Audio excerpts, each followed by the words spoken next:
Hey everyone, I'm Sourabh Bhatt. In this video, I'm gonna share a bit of advice that you should follow. Even I should follow in order to learn DSA. This advice is for all the geeks who are willing to start learning DSA. So you must listen my entire video before started learning DSA. And I'm damn sure if you follow all the set of rules I have created for myself to learn DSA, then you will never ever be got confused in any of the topic in the DSA. I started learning DSA yesterday, a day before I'm shooting this video. Yesterday what happened, I learned some algorithms. I understand the concepts of algorithms, but when it times to come to code those algorithms, to solve some particular problems on those algorithms based on the concept of those algorithms, I got stuck. Like it will happen, I will got stuck again and again in future if I do not reflect, introspect upon myself. So the very first thing you should follow before getting started into DSA is to make your basic concepts of programming crystal clear. Why crystal clear? Because many of the time when you code, heavy coding, when you apply some approaches, heavy approaches, algorithm, you got stuck. There is the maximum chance of you to be confused. What to use here? What to not use here? So when you have a basic concepts, when your base of programming, when the concepts of basic programming is clear in your head, in your subconscious head, then you will think more about that algorithm, not to think about the basic stuffs. So this happened with me. I got stuck in my basic stuffs and I think I need more practice, and I will do, because I know the problem, and when you know the problem, then solutions were just the natural thing. So work on this problem, make your concepts crystal clear. Now moving ahead to the second part, the second thing that you or anybody or I should follow is to have a good command on object oriented programming. Object oriented programming, this is the real magic, the real thing of coding. Because in DSA you will not code in defining a function. You should define a class, you should define object, and then use it in iterable manner. Then you can code in a very efficient manner. This is what I felt. The third thing you should follow is to learn the art of cheating. What I mean to say by cheating is you should learn the art of seeing the other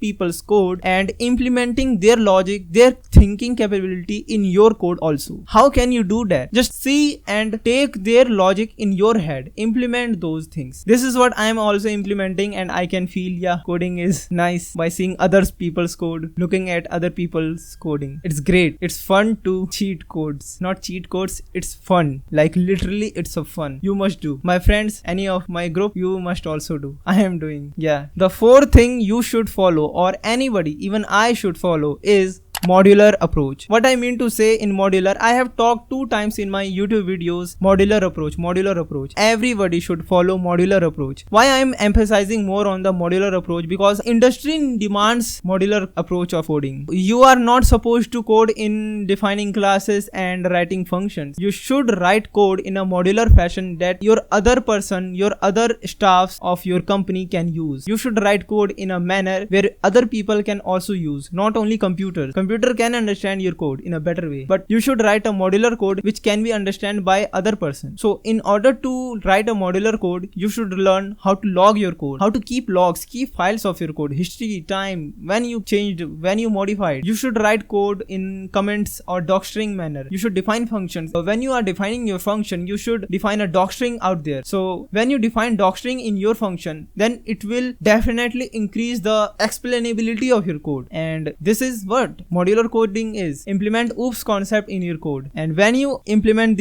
all these 4, oops, logs, comments, docstring, these 4, your code is modular code. That's it. It's very easy. I'm implementing modular coding fashion. Whenever I code in modular fashion. So modular coding will definitely help you and me or everybody in DSA also, because in DSA our main goal is to find the solution. But when we find the solution by following all the rules and regulations of programming, then it is the big challenge. And when we achieve this challenge, the dopamine release is very amazing. Yeah, I can feel the energy in myself, and I am going to release this kind of dopamine for sure, no doubt. It's very easy to adopt the modular fashion. I adopted, I can say. You should also adopt. My friends, you should also adopt the modular approach of coding. And the fifth approach or thing you should follow is projects. Yeah, it's a pain to hear projects, but see, when you work on some product or some project, everything, your code, your modular fashion, your oops, everything come out there, and they show the actual result of your code. All for loops, while loops, graphical user interface,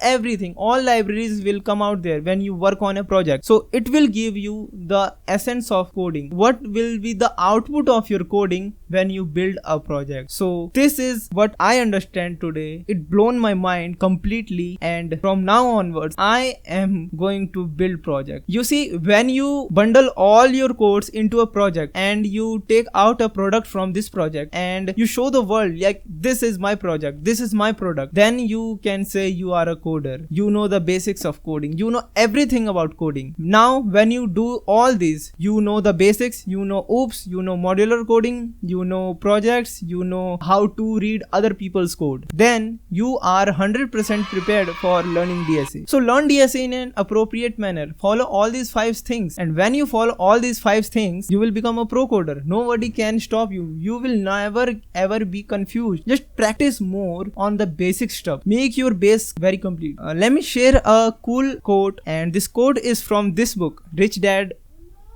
Think and Grow Rich. And the quote is, "It taught me to keep on keeping on, no matter how hard the going may be. A lesson I needed to learn before I could succeed in anything." By